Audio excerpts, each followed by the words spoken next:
Annapurani super 6 திட்டத்தில் முதற்கட்டமாக ஆண்டிற்கு 3 விலையில்லா சிலிண்டர்கள் வழங்கப்படும். வரும் பொங்கல் விழா முதல் செயல்படுத்தப்படும் என சட்டப்பேரவையில் 110 விதியின் கீழ் அறிவித்தார் முதலமைச்சர் விஜய். குடும்பத் தலைவிகள் பயன்பெறும் வகையில் முதல் கட்டமாக அன்னபூரணி சூப்பர் 6 திட்டத்தில் ஆண்டிற்கு 3 விலையில்லா எரிவாயு சிலிண்டர்கள் வழங்கப்படும். இத்திட்டம் வரும் பொங்கல் பண்டிகை ஜனவரி மாதம் முதல் செயலாக்கத்திற்கு கொண்டு வரப்படும்.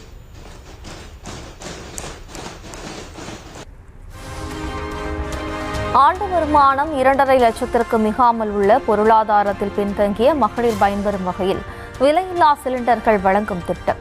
எரிவாயு சிலிண்டருக்கான விலை பயனாளிகளின் வங்கிக் கணக்கில் வரவு வைக்கப்படும் என்றும் அறிவிப்பு.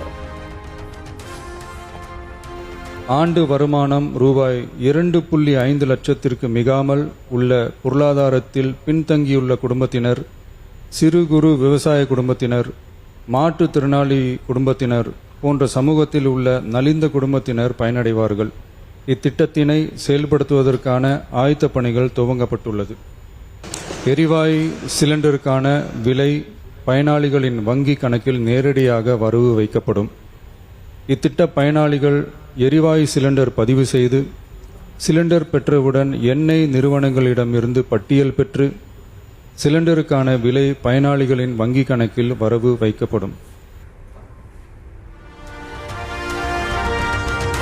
மகளிர் கட்டணமில்லா பயண திட்டம் அக்டோபர் 2ஆம் தேதி முதல் வெற்றி பயண திட்டம் என்கிற பெயரில் மேலும் விரிவாக்கப்படுவதாக முதலமைச்சர் விஜய் அறிவிப்பு. சாதாரண பேருந்துகள் மட்டுமின்றி மாநகரம், நகர்பகுதிகளில் இயங்கும் எக்ஸ்பிரஸ், எல்எஸ்எஸ், டியூலக்ஸ் அரசு பேருந்துகளிலும் மகளிர் கட்டணமின்றி பயணம் மேற்கொள்ளலாம் என உரை. சாதாரண பேருந்துகள் மட்டுமின்றி மாநகரம், நகர்பகுதிகளில் இயங்கும் எக்ஸ்பிரஸ், எல்எஸ்எஸ், டீலக்ஸ் அரசு பேருந்துகளிலும் மகளிர் கட்டணமில்லா பயணங்கள் மேற்கொள்ளலாம்.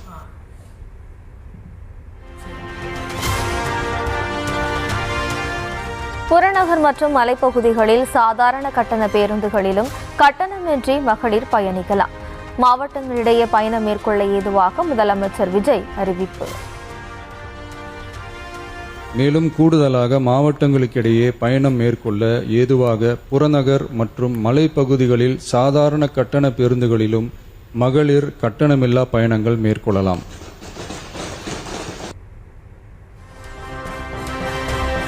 காஞ்சிபுரம் மாவட்டம் பரந்தூரில் புதிய விமான நிலையம் கட்டும் திட்டம் கைவிடப்படும். தேர்தலுக்கு முன்பு அளித்த வாக்குறுதியை நிறைவேற்றும் வகையில் முதலமைச்சர் விஜய் அறிவிப்பு. ஆதரவும் உண்டு, ஆனால் பரந்தூரில் இந்த திட்டம் அமையக்கூடாது. இந்த திட்டம் குறித்து அரசு மறுபரிசீலனை செய்ய வேண்டும்.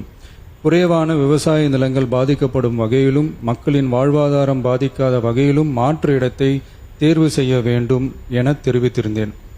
மக்கள் மத்தியிலே நான் அன்றே அறிவித்ததை நிறைவேற்றும் பொருட்டு புதிய விமான நிலையம் அமைப்பது குறித்து உயர் அதிகாரிகளிடமும் துறை வல்லுநர்களிடமும் விரிவாக ஆலோசனை நடத்தினேன். ஏற்கனவே நான் உறுதி அளித்தவாறு பரந்தூரில் புதிய விமான நிலையம் அமைக்க மேற்கொண்ட நடவடிக்கைகள் இந்த அரசால் கைவிடப்படும்.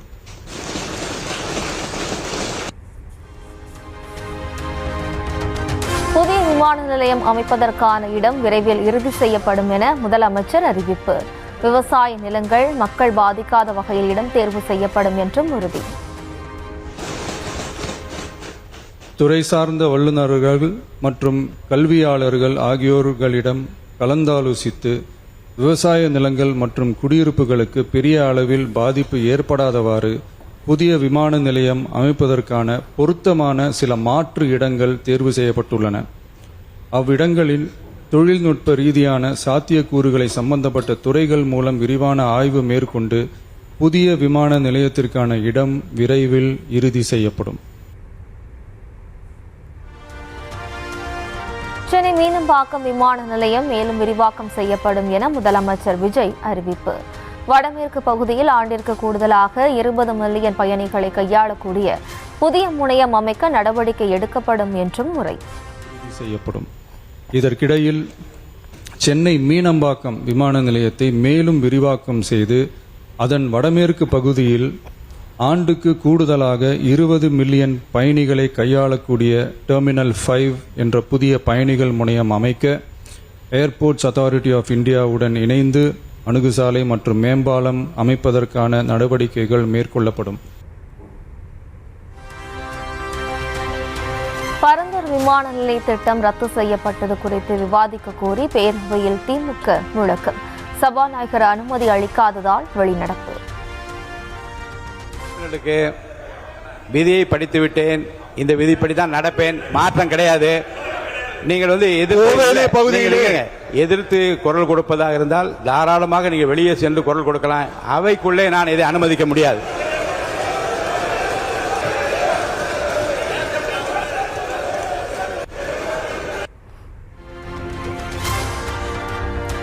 தமிழ்நாட்டின் வளர்ச்சிக்கான பரந்தூர் விமான நிலைய திட்டத்தை ரத்து செய்த தவிக அரசுக்கு எதிர்க்கட்சித் தலைவர் உதயநிதி ஸ்டாலின் கண்டனம். அற்ப அரசியல் காரணங்களுக்காக திட்டத்தையே கைவிடுவது அரசிற்கு பெரும் நிதி இழப்பை ஏற்படுத்தும் என எச்சரிக்கை.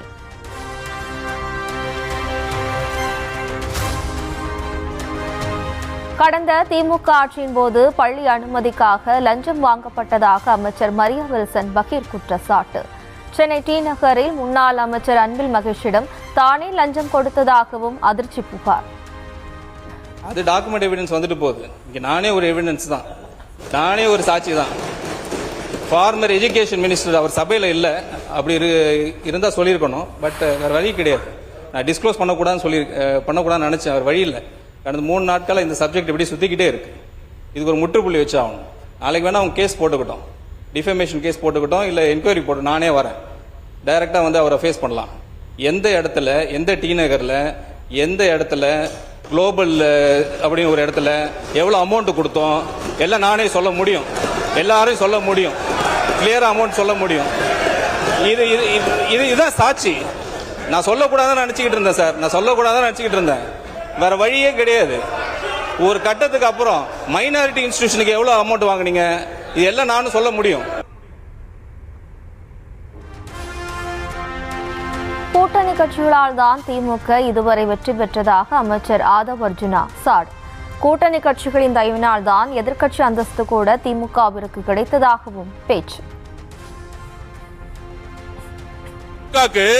இந்த கூட்டணி கட்சி இல்லன்னு நினைச்சுக்கோங்க, கூட்டணி கட்சி கிட்ட இருந்து 15% வரும். அந்த 15% இல்ல நினைச்சுக்கோங்க, சென்னையில அந்த 2 தொகுதி கூட ஜெயிச்சிருக்க முடியாது, தமிழ்நாட்டுல 10 தொகுதி ஜெயிச்சிருக்க முடியாது. நீங்க இன்னைக்கு எதிர்க்கட்சியா உட்கார்ந்து காரணம் காங்கிரஸ், நீங்க எதிர்க்கட்சியா உட்கார்ந்து காரணம் கம்யூனிஸ்ட், நீங்க எதிர்க்கட்சியா உட்கார்ந்து காரணம் ஐஎம்எல், நீங்க எதிர்க்கட்சியா உட்கார்ந்து காரணம் விசிகே, நீங்க எதிர்க்கட்சியா உட்கார்ந்து காரணம் கூட்டணி. இதான் ஞாபகம் வச்சுக்கோங்க.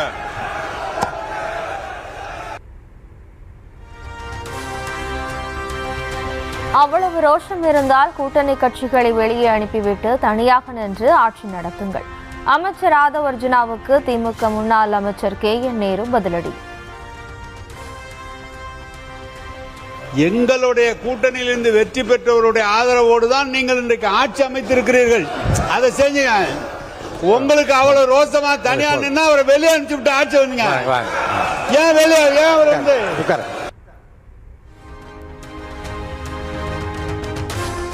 கூட்டணி இல்லாமல் தனியாக நின்று ஒரு இடத்திலாவது காங்கிரசால் வெல்ல முடியுமா என முன்னாள் அமைச்சர் KN நேரு கேள்வி. ராகுல் காந்தியை பிரதமர் வேட்பாளராக அறிவித்த முதல் கட்சி திமுக என்றும் பேச்சு. எங்களால தான் அங்க வெற்றி பெற்றாங்கன்னு நாங்க சொல்றோம். இல்ல அவங்களும் சேர்த்து தான் நீங்க வெற்றி பெற்றாங்க. நாங்க தனியா நின்னாங்க, அவங்க எங்களை விட்டுட்டு. எங்கேயாவது தமிழ்நாட்டில் இடத்த வெற்றி பெற்றிருக்காங்களா கேளு, வெற்றி பெற்றிருக்காங்க கேளு. திமுக அவங்க வெற்றி பெற முடியாது. மத்தியில முதல் பிரதமர்னு சொன்னது திமுக சொன்னார். மத்திய அரசு அமைப்பதற்கு ஆதரவாக இருந்தது திமுக. 2 முறை ஆதரவாக இருந்தது திமுக. நீலகிரி மாவட்டத்தில் புலி தாக்கி ஒருவர் உயிரிழந்தது குறித்து பேரவையில் கவன ஈர்ப்பு தீர்மானம் கொண்டு வந்த எதிர்க்கட்சிகள். விரைவில் புலியை பிடித்து காப்பகத்திலோ வண்டலூர் பூங்காவிற்கோ கொண்டு செல்லப்படும் என்றும், இனி ஒரு உயிர் கூட போகாது என்றும் அமைச்சர் உறுதி. விரைவில் நீங்கள் எதிர்பார்க்குற மாதிரி அந்த புலியை கேப்சர் பண்ணி நம்ம வண்டலூர் அல்லது புலிகள் காப்பகத்துக்கு அந்த புலி கொண்டு வரப்படும். மேலும் இந்த புலியால் இன்னொரு உயிர் போகாது என்பதை இந்த அவையில் தெரிவிச்சுக்கிறேன்.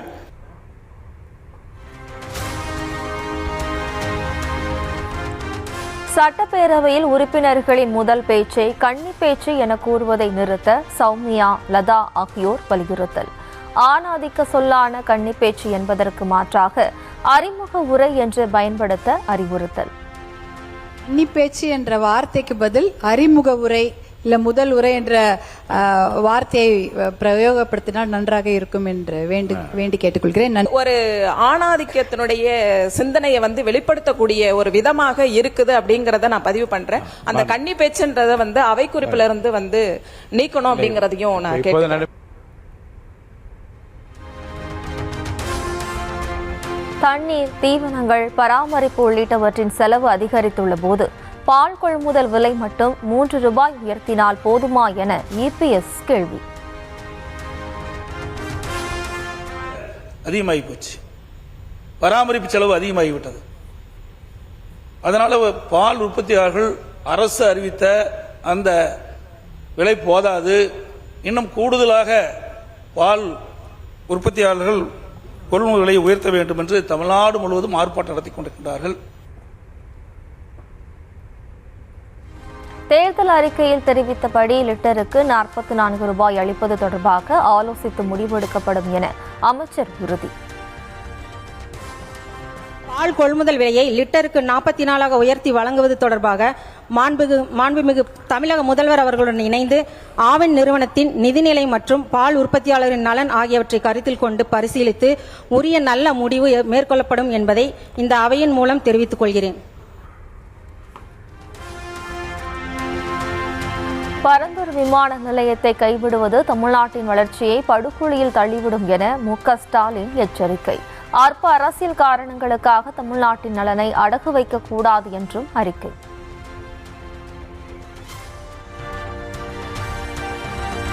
தமிழ்நாட்டில் ஏற்பட்ட மாற்றம் ஏமாற்றமாகிவிட்டதாக திமுக தலைவர் MK ஸ்டாலின் விமர்சனம். சில லட்சம் பேர் செய்த தவறால் கோடிக்கணக்கானவர்கள் பாதிக்கப்பட்டுள்ளதாகவும் சாடல். மாற்றம் தமிழ்நாட்டில் ஏற்பட்டு ஏமாற்றமாக மாறி இருக்கிறது. லட்சக்கணக்கான மக்கள் செய்த தவறு கோடிக்கணக்கான மக்களை இன்றைக்கு துன்புறுத்தி கொண்டிருக்கிறது. இந்த நிலை மாறணும்.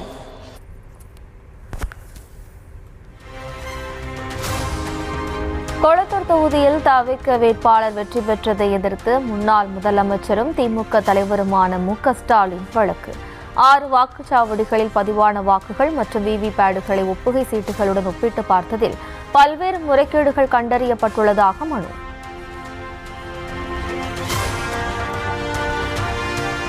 பொது வாழ்வில் இருக்கும் பெண்கள் மீது கட்சி வேறுபாடு இன்றி அநாகரிக தாக்குதல்கள் தொடர்ந்து வருவதாக திமுக துணை பொதுச் செயலாளர் கனிமொழி கண்டனம். உடை, தோற்றம், தனிப்பட்ட வாழ்க்கை குறித்த மலிவான தாக்குதல்களை எல்லாம் பெண்கள் கடந்தே வெற்றி பெற வேண்டும் என அமைச்சர் கீர்த்தனாவுக்கு ஆதரவு. லஞ்சம் கொடுத்ததாக சட்டப்பேரவையில் அமைச்சர் மரியா வில்சன் கூறுவது தவறு என திமுக முன்னாள் அமைச்சர் அன்பில் மகேஷ் பதில். தவிக கூட்டணியில் நிலவும் சலசலப்பை திசை திருப்பவே சட்டமன்றத்தில் விவாதம் மடைமாற்றம் செய்யப்படுவதாக புகார். இருக்கக்கூடிய ஆளுங்கட்சியினுடைய கூட்டணியில என்ன நடந்துட்டு இப்படி அவங்களுடைய கூட்டணியில் சார்ந்திருக்கின்ற ஒரு சலசலப்பு நடக்கிற போது இது எப்படி டைவர்ட் பண்ணலாம், விவாதத்தை எப்படி திருப்பி விடலாம், இது எப்படி மடைமாற்றம் பண்ணலாம், உடனே ஈவினிங் டிபேட் எது போகும் என்பதை அவங்க முடிவு பண்றாங்க, நாம முடிவு பண்ணல.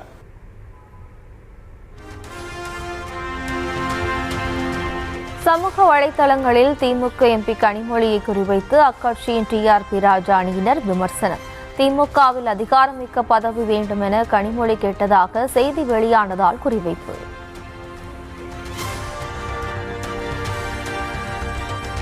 மதிமுக போல் தொண்டர்கள் கரைந்து தலைவர்கள் மட்டுமே உள்ள கட்சியாக அதிமுக ஆகிக் கொண்டிருப்பதாக அமைச்சர் செங்கோட்டையன் பேச்சு.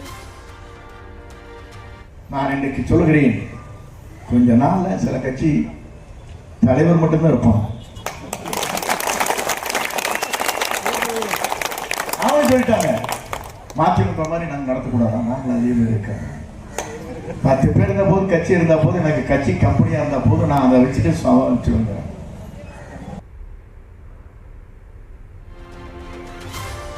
செங்கோட்டையன் போன்றவர்கள் நிதானத்துடனும் நாவடக்கத்துடனும் பேச வேண்டும் என மதிமுக எச்சரிக்கை.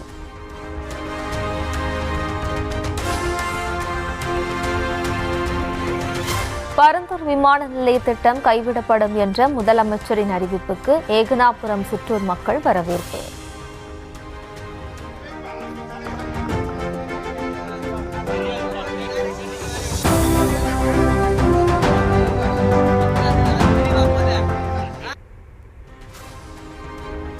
பட்டாசுகள் வெடித்தும் அண்ணல் அம்பேத்கர் சிலைக்கு மாலை அணிவித்தும் கொண்டாட்டம்.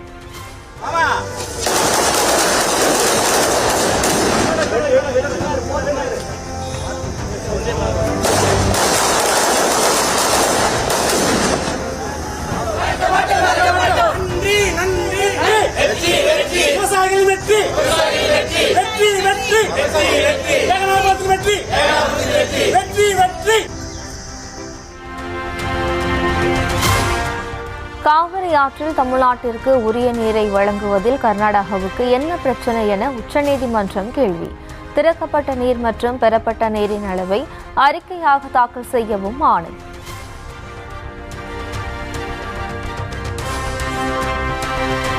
காவிரி படுகை மாவட்டங்களில் 95 விழுக்காடு நீர்நிலைகள் வறண்டுவிட்டதாக பாமக தலைவர் அன்புமணி தகவல்.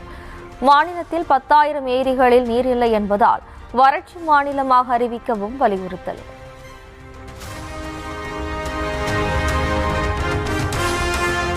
காவிரி படுகை மாவட்டமான தஞ்சாவூரின் எந்த சிற்றூர் பகுதிகளிலும் மணல் குவாரிக்கு அனுமதி வழங்கக்கூடாது என ஆட்சியருக்கு ஆணை. மணல் குவாரிக்கு அனுமதி கோரும் விண்ணப்பங்களையும் பரிசீலிக்க கூடாது என உயர்நீதிமன்ற மதுரை அமர்வு உத்தரவு.